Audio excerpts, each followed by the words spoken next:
Hola, buenas noches. Hoy volví al canal de Roberto y Martina para traerles el tema de prisión domiciliaria o arresto domiciliario. No como una morigeración a la coerción, sino desde el punto de vista del artículo 10 del Código Penal y de la Ley 24.660 de ejecución de la pena privativa de la libertad. El Instituto de la Prisión Domiciliaria nace con nuestro Código Penal en el año 1921. Tiene como antecedente el artículo 117 del proyecto Tejedor del año 1865. Se trata de una modalidad de cumplimiento de la pena. Su génesis se basa en principios meramente humanitarios. Lo que se trata es humanizar el cumplimiento de la pena privativa de la libertad a ciertas personas que por su condición son doblemente vulnerables dentro de la prisión. El artículo 10 del Código Penal, en su redacción original, establecía: cuando la pena no excediere de 6 meses, podrán ser detenidas en sus propias casas las mujeres honestas y las personas mayores de 60 años o valetudinarias. Por mujeres honestas, entiéndase aquellas que no ejercían la prostitución. Pronto esta norma se mostró incompleta y advertía la necesidad de una reforma, pero no fue así. Estuvo con esta redacción durante 88 años en el Código Penal. Más adelante le cuento qué norma la vino a reformar. La Ley 24.660 de ejecución de la pena privativa de la libertad en el año 1996 va a venir a hablar, va a venir a traer este instituto dentro de su norma y va a establecer en el artículo 33: el condenado mayor de 70 años ya acá, o el que padezca una enfermedad incurable en periodo terminal, podrá cumplir la pena impuesta en detención domiciliaria. La palabra condenado, no sé si les hace ruido, pero se sobreentendía como que solamente los condenados podrían obtener esta modalidad, y excluyendo así a los procesados, cuando, bueno, a mi criterio también lo pueden obtener y con justa razón, ya que sobre ellos pesa todavía la presunción de inocencia. Y otro artículo que también chocaba era el artículo 11 de la Ley 24.660, en donde establecía que toda la normativa también regía para los internos procesados, siempre que no contradigan el principio de inocencia y sea más favorable para el interno. Bueno, acá aparece en el año 2009 la Ley 26.472. Esta ley 26.472 va a ser la que va a venir a modificar el artículo 10 del Código Penal y también va a modificar este artículo 33 de la ley 24.660 que acabamos de leer. Va a ampliar el catálogo de supuestos para su otorgamiento y va a quedar redactado tanto el artículo 10 como la reforma a la ley 24.660 de la siguiente manera: el juez de ejecución o juez competente podrá disponer el cumplimiento de la pena impuesta en detención domiciliaria a quienes: a. al interno enfermo cuando la privación de la libertad en el establecimiento carcelario le impida recuperarse o tratar adecuadamente su dolencia y no correspondiere su alojamiento en un establecimiento hospitalario. B. al interno que padezca una enfermedad incurable en periodo terminal. C. al interno discapacitado cuando la privación de la libertad en el establecimiento carcelario es inadecuada por su condición, implicándole un trato indigno, cruel e inhumano. D. al interno mayor de 70 años. E. a la mujer embarazada. Y el último inciso: a la madre de un niño menor de 5 años o una persona con discapacidad a su cargo.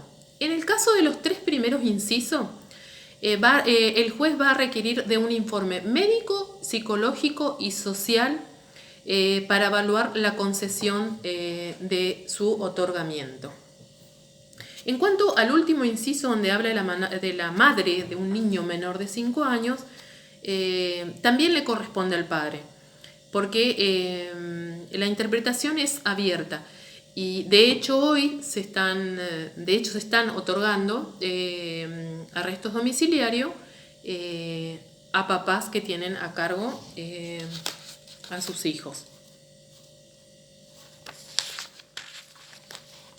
Estos 6 incisos son los que actualmente están en vigencia. Luego va a sufrir una modificación la ley 24660 en el año 2012, con la ley 26.813. Esta ley va a venir a contemplar en aquellos internos que solicitan este arresto domiciliario y han sido condenados por delitos contra la integridad sexual regulados en nuestro Código Penal. Va a agregar 3 párrafos en los que va a hacer detalle de estos delitos.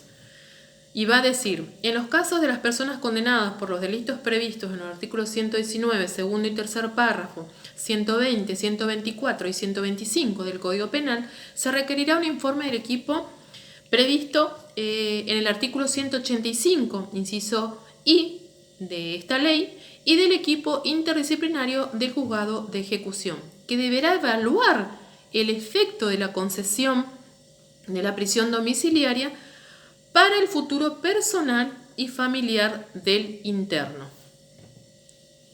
El interno podrá proponer peritos especialistas a su cargo que estarán facultados para presentar su propio informe, y se exigirá al momento de su concesión el uso de un dispositivo electrónico de control. Esta exigencia contenida en la norma apunta a evaluar si persiste o no el riesgo del delito que fue imputado. Posterior a esto, otra de las modificaciones que va a sufrir la ley 24660 es la famosa ley 27.375, que es del año 2017. ¿Se acuerdan que hablamos en casi todos los videos? Esta es la ley que viene a restringir todos los institutos liberatorios. Trae la novedad también de la víctima. En el artículo 11 bis prevé el derecho a la víctima de ser informada y a expresar su opinión y todo cuanto estime conveniente ante el juez cuando se sustancie algún planteo o pedido de algún instituto liberatorio, en este caso de la prisión domiciliaria. Va a agregar,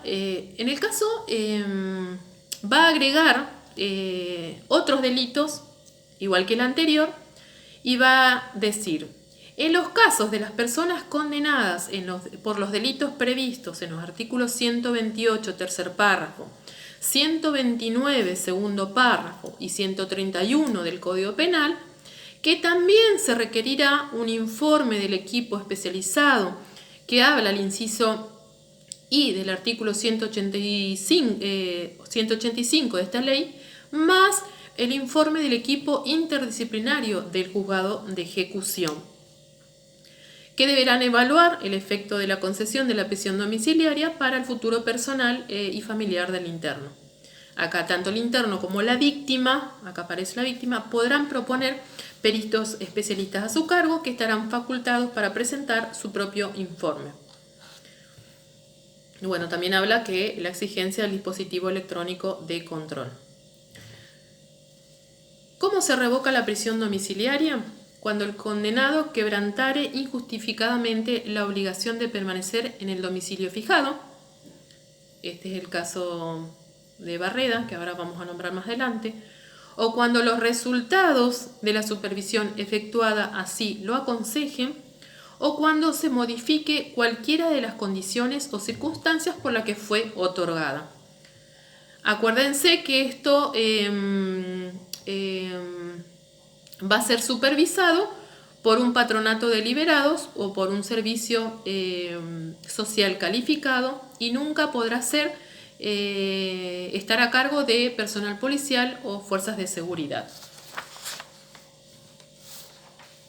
Bueno, como último quiero aclarar que la prisión domiciliaria no es un instituto ligado al régimen progresivo y no tiene relación alguna con la evolución del condenado en función del tratamiento. O sea, nada que ver con el régimen progresivo. Esta figura siempre fue cuestionada, más que nada por los casos que salen en los medios de comunicación. ¿Se acuerdan que fue famoso el caso cuando se le otorgó la prisión domiciliaria a Barreda en el año 2008? Muy cuestionado, y se acuerdan que lo filmaron también violando la prisión domiciliaria cuando iba a la farmacia, por lo cual se le revocó. Y bueno, después posteriormente a los años se le volvió a otorgar.